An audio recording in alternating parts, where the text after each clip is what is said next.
Awesome. All right. Well, thanks, David. Really appreciate you taking the time in to come on and speak with us about the legendary Bob Nalbandian. And, anybody who's familiar with Bob and his career, of course, knows how closely connected he had been to you guys in the Megadeth camp over the last 40 years. And so I know you've obviously got plenty of memories that you've obviously shared experience with him. But before we get into your history with Bob and what he's done for Megadeth, especially in the early part of the band's career, I mean, you've obviously presently got a lot going on with your current career. Let's start with the Lucid. I mean, you guys obviously just dropped the new single Risk Machine, the third one off the upcoming EP Saddle Up and Ride. So go ahead, David, and I guess fill us in on all the happenings with the Lucid, the new EP, and then guess what we can expect to see in the future with the band. So we're like the world's greatest internet band, and I say that because we've never gone out and played a show. We tried last year. Unfortunately, our guitar player Drew had a cancer scare, and he got through that, so everything's good. And that gave us a little more time. The EP was basically done. We were still mixing it, so it gave us a little time to kind of make sure we got that, finished up properly. And so the first album came out in October 2021. And we put the songs out, then we put the videos out, and then we intended to do the shows.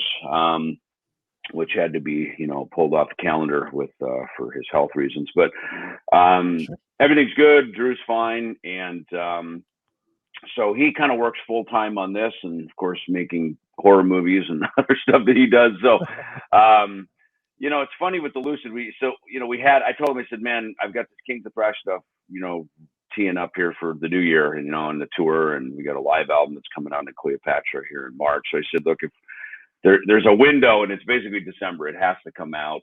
At least they sort of announce it, get it out. The record's actually going to come out in 2 weeks on January 27th. And it's a 5-song EP. So, as everything with the Lucid, it's kind of, counterculture to the typical protocol of the music business. And that's by Drew's design. He's just got good instincts with it. We shopped it around to some labels, and they're mostly the metal labels. And of course, this wasn't their cup of tea, So it's funny how we knew we had a really good album, and it's a really good band, and we make really cool, fun music. But it's, it doesn't really slice into a genre. So, labels are all, but they're basically marketing tools, right? So they didn't really, I don't know, where do we put this, So it's funny that since it's come out, people love it. They really like it. You can just tell by the reaction to it. It's something it's fresh. It's always unexpected. And so the first single, I told Drew, I said, dude, why don't you just drop it like, the day before the Christmas weekend? I said, the music industry is shut down. The industry shuts down pretty much, as you guys know, by about mid-November. There's no more ads at radio. No one in their right mind would throw a bunch of money behind a record heading into the holidays because everybody's going on vacation. So since we're basically an internet band, we can do whatever we want. So of course, there's not much news going on through the holidays. So I said, well, fuck it, let's make some headlines. We'll blow this shit up and drop songs during the holidays. So the first one that had Violent J from Insane Clown Posse, I think that got a rise out of everyone. They're like, whoa, we never saw this coming. Yeah. I love that. I love that, story of my career, just fucking blow people's minds, you know what I mean? So kind of gotten used to it now.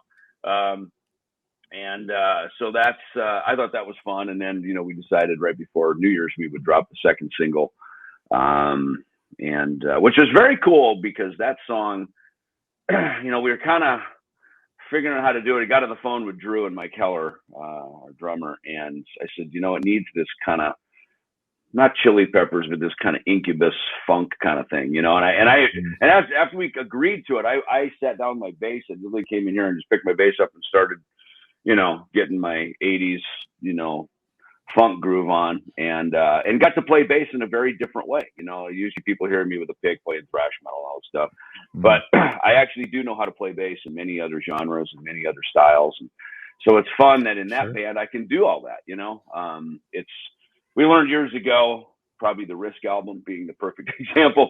It's hard to bring all things under one umbrella, especially when a brand has sort of been established. So I think for me, having Ellefson Soto, the Lucid, where'd he go?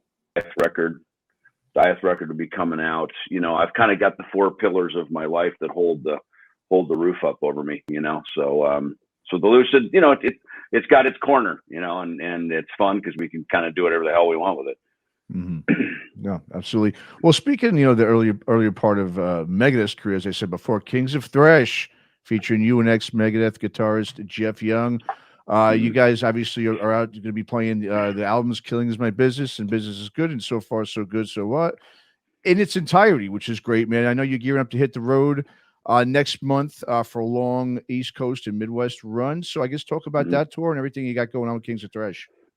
Sure. Yeah. You know, that idea came to me when I was at the Chiller Theater in New Jersey back in, I guess it was Halloween of 2021. And people were bringing me "Killing Is My Business" records to sign, of all, you know, original Combat versions to, you know, the latest, or the Final Kill. And, you know, of course, we started the tour back there, I think at Hammerjacks in Baltimore. And we, you know, kind of, that was 1985 when we were on tour with Exciter. And it just hit me, you know, I wanted to play the album when we reissued the Final Kill. I thought it would have been cool to go out one night only and do that. Of course, we saw last year Metallica, you know, when they were doing their 40th anniversary, they did all these little pop-up shows. And, you know, that was kind of what I wanted to do with that record. Just one night only, go play the Metro in Chicago, you know, like just some place where we'd actually played the record, you know. And it just got poo-pooed, you know? So I was like, well, fuck it. I'm going to go do it, you know? Because I know the songs, you know? And, you know, the truth of it is, you know, I've watched over the years, you know, that record has just kind of been this, you know, this sleeper cult classic, you know? Again, it's like a horror movie, you know? It just sort of sleeps in the background and sort of creeps up, and all of a sudden it's this one that everybody just can't wait to get out, you know, to get a hold of again. And you know, I'd actually called Chris Poland and said, "Hey dude, let's go play Killing in P-Cells." And he agreed. And then he literally called me back 15 minutes later and goes, "Dude, I can't do that. I don't have enough time in my schedule to do that." You know, and I said, "Just relax. Well, the time will come," you know? So I called the promoter here in town and we got the wheels turning on it. And, you know, we were thinking about doing it in early 2022, but we knew it was going to happen. It just needed to find the right time, you know. And Jeff had called me to go out to jam at the Whiskey. They do the ultimate jam night. Chuck Wright from Quiet Riot is part of that. As are some of the people that work with the Bullet Boys. And so they put together, you know, a tribute to the Big Four. And Jeff said, "Dude, you want to come out and jam?" I said, "Fuck yeah, man." So I booked my own flight, as I always do. You know, I just pay my own way, get on a plane and just go. Get in the room, get on the stage, be part of the action. And, you know, because from there came Kings of Thrash. I mean, that night, Chaz Leon was our singer and our guitar player. So he's part of the group. Fred Aching, who plays in the Bullet Boys, he'd actually played with some of the Slayer, you know, ensembles that had performed later in the night. So we saw him play. So that guy's friggin' good. So we grabbed him to be part of Kings of Thrash. So, you know, yeah, just being in the room, you know, we sort of built the band off that night. And now here we are. Yeah. And it gives fans, and this is probably a perfect lead into Bob. It gives even older fans that didn't discover the band until P-Cells, which is probably, I would probably still say, is most of the fans. You know, they didn't really get to hear Killing Is My Business live, but there was a few people that were involved in you guys' world back in that time that did. And obviously Bob Nalbandian was one of them. You know, there was just that little collection of guys that were so supportive long before there was an internet, you know, long before when you had to send a pen pal a letter or whatever to talk about, you got to see this band coming out. So why don't we go there, David, and talk about as early as you remember meeting Bob and that whole community, not only Bob, but the community of journalists that really helped put you guys in Metallica and, you know, other bands on the map. Well, Bob was Dave's friend. You know, so I moved to LA from Minnesota. I land there, you know, June 1, 1983. Land into this whole other scene. Of course, the US Festival just happened. Randy Rhoads had passed away, so there's a lot of excitement around sadness, but then also excitement around, there's Brad Gillis, so now Night Ranger's on the map because he played on Speak of the Devil with Ozzy. Right. Ozzy getting his musicians out of LA put a lot of people on the map, so suddenly Jakey Lee, so now we've heard of Rat, because he was in Mickey Rat, I guess, so now all of a sudden we know of Rat, we know of Night Ranger, we know of all these bands just from the guitar players. And of course, from Randy and then Rudy Sarzo, we know of Quiet Riot. So, 3 bands in particular popped on the radar just because of the musicians Ozzy cut in his band. And for kids like me in the Midwest, where if you say pre-internet, news traveled very slow by way of Circus Magazine, these Hit Parade or these kind of things. Maybe Metal Edge was out at that time. But, so mostly, grocery store rock magazines. So now I'm in LA. I meet Dave. This whole other underground scene is happening, of which, of course, Metallica is the leader. Because, Motley, Quiet Riot, Rats, Wasp, these guys, they had taken off on the runway. And, we're on their way. Now this next scene, which would be known as thrash metal some years later, it was the deal, as was Yngwie. Mike Varney had just brought Yngwie over from Sweden, and he was playing in Ron Keel's band, Steeler. And I remember we went out to go see Steeler. I think they opened for Loudness. Loudness was playing their very first show in America at the Country Club. So just, man, I couldn't have gotten there at a better time, and of course, Dave, is, kicking around the idea for his next band post Metallica. Me and my friend Greg Handovit, joined forces with him. We through, the early, Dave was writing stuff, but during the rehearsals, and then we decided to call the band Megadeth. That was the impetus of forming our band. So, a lot of excitement around Dave, what his next step was going to be, and Bob being one of those excitable forces. We all know Bob, always happy, always excited, always positive. So me and Dave, we go down to meet Bob. I seem to think it was Redondo Beach. We literally go do the interview with Bob on the beach. I was like suntanning out on the beach, and which is what was so memorable about it. That's why I'll always remember Bob. He's like, it was very bizarre to do a freaking heavy metal magazine interview on the beach in California. Shouldn't it be dark and satanic? No, it's sunny. So there we are.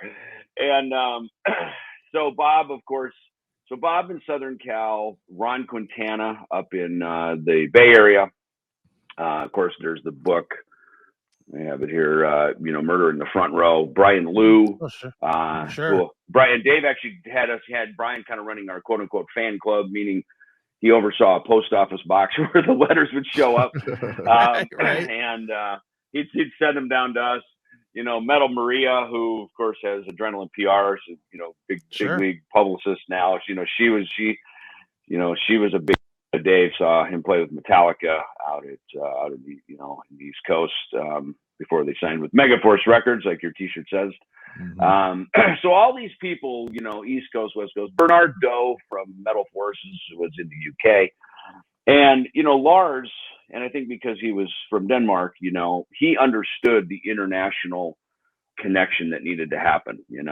Dave told me that Lars's first kind of mantra or mindset with Metallica was to be the U.S. Motorhead, right? I think that was kind of the original dream for him, right? So, he understood that you had to get your music out to these people. So the Bob Nalbandians of the world, and in particular Bob, they knew that when you got a demo, the No Life Till Leather demo from Metallica being sort of the crown jewel of success, you get those demos out, the buzz spreads.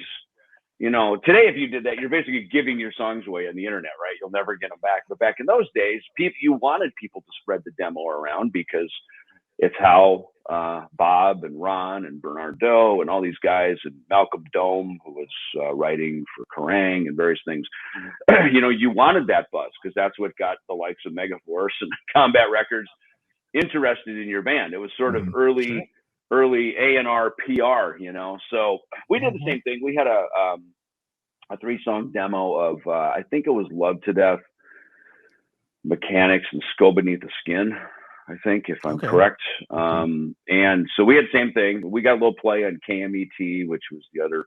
KMET and KLOS were the two stations in LA, and KMET had like a Saturday night heavy metal hour. That was where I first heard Queen of the Reich by Queensryche.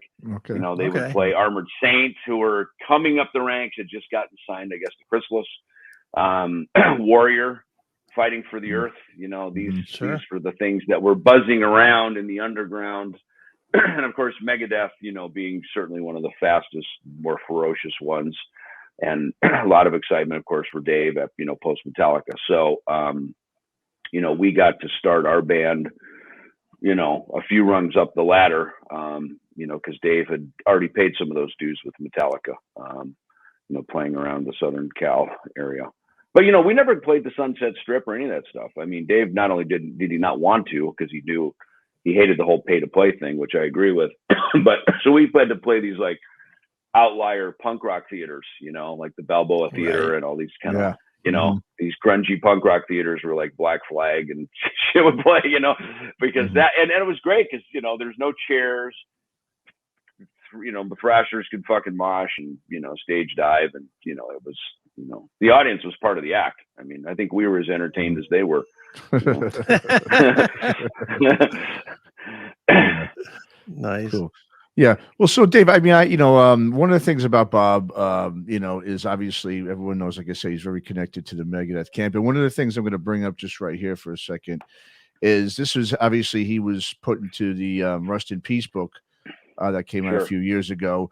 And obviously, you know, Bob obviously introduced Marty Friedman into the band. That's one of the things that he's, you know, more well known for with in terms of his relation with the camp. But you know, one of the things it says here in the book, and right on the quotes right there, it says that he was still one of the band's oldest and truest friends. You know, really up until I mean, you know, these today, or you know, up until at least this book was put out.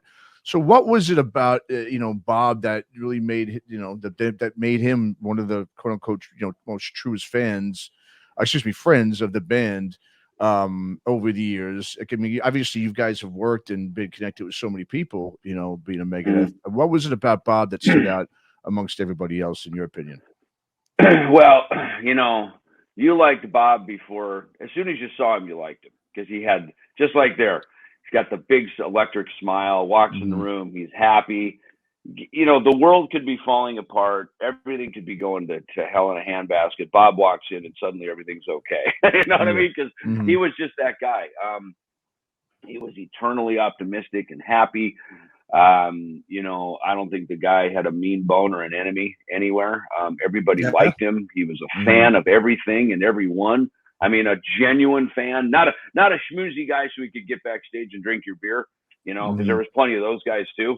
But you know, like the guy who just really, you always let Bob in the room, you know what I mean? Because he was genuine, he was heartfelt, and maybe it's because he's from Orange County, and you know, he wasn't part of the hustle of the Sunset Strip, you know, because when you live there.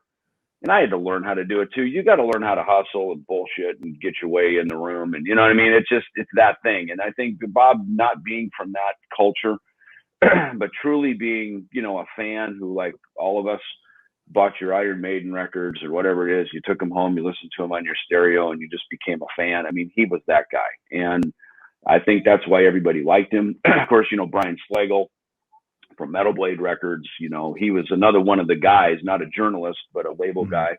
Johnny Z, you know, on the East Coast, you know, so there's all these players in the scene of that helped this thing get off the ground and become what it was. And it was all fan driven. It wasn't money driven. It wasn't profit motive.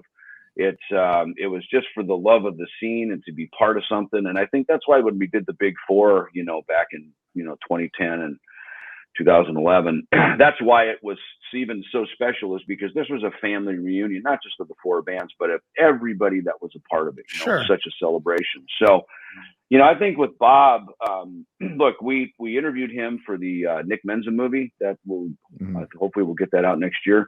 Well, that was the last time I saw Bob, and that would have been January. It was a year ago, January of 2022. When we were filming the interviews, and he gave us some great stories. And, you know, he is as happy-go-lucky as Bob is, when he spoke with authority because he was there. He knew what he was talking about. Sure. And you're right. I always forget about the Marty Friedman thing, ironically, because he was good friends with our manager at the time, Ron Lafitte, who again was another guy, was friends with Armored Saint. He was the tour manager for the Wasp Metallica Armored Saint tour. He tour managed Armored Saint. He grew up with those guys. You know, Ron worked his way up into, into management, wanted to just give anything to manage Megadeth. I actually convinced Dave he should be our manager because he'd always come to me. Guys that come to me to get to Dave.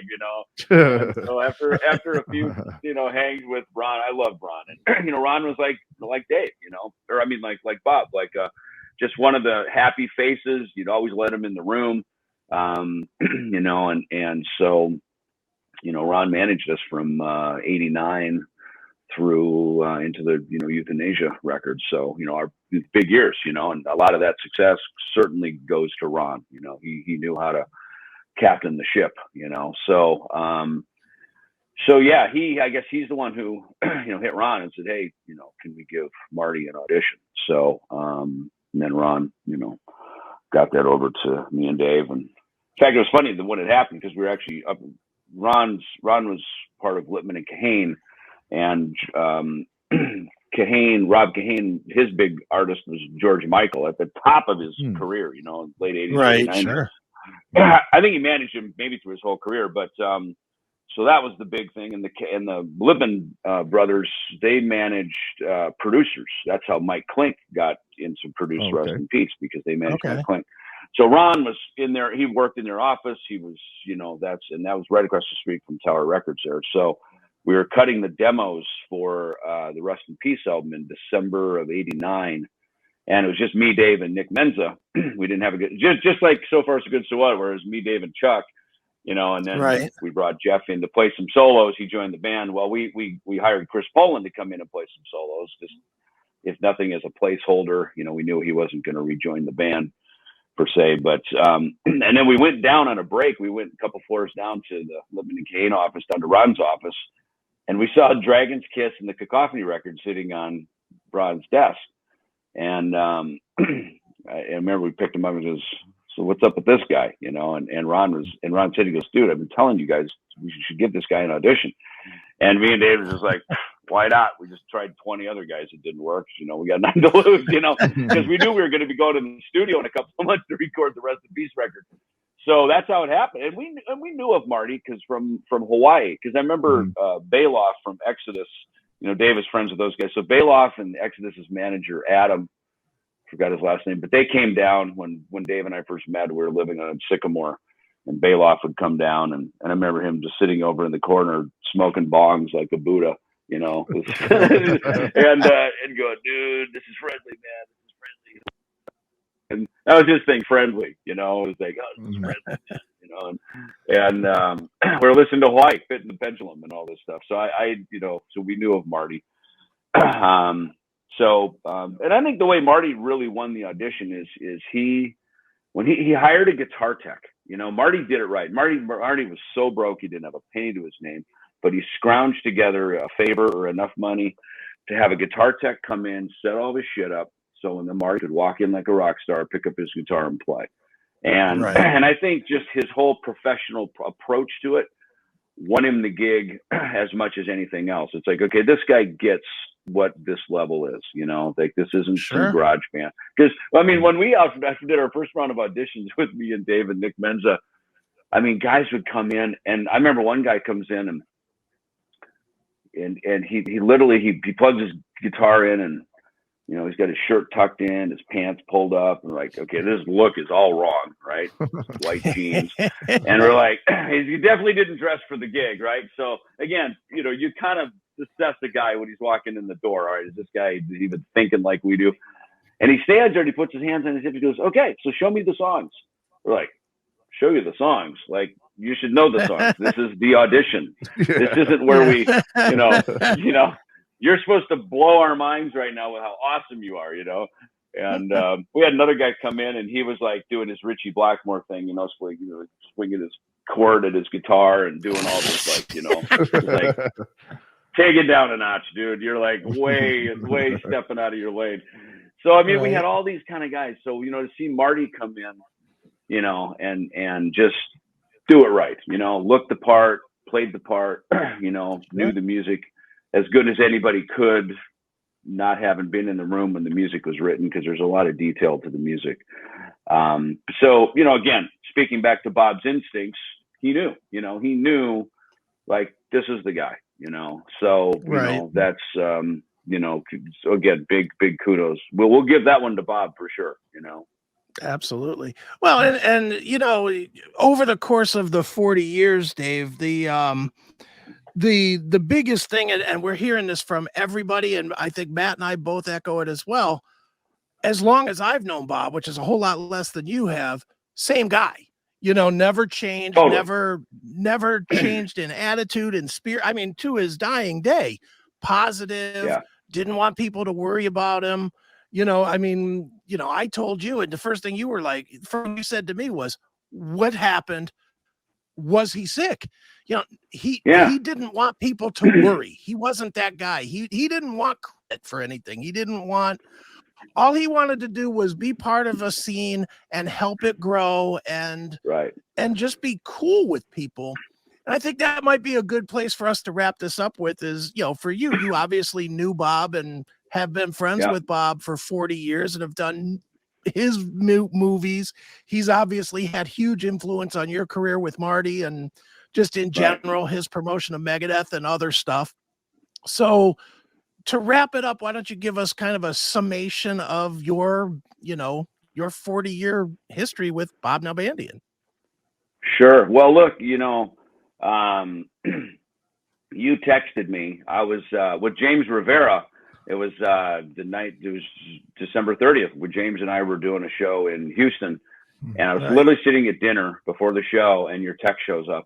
And they said Bob Nalbandian passed. I'm like, what the hell?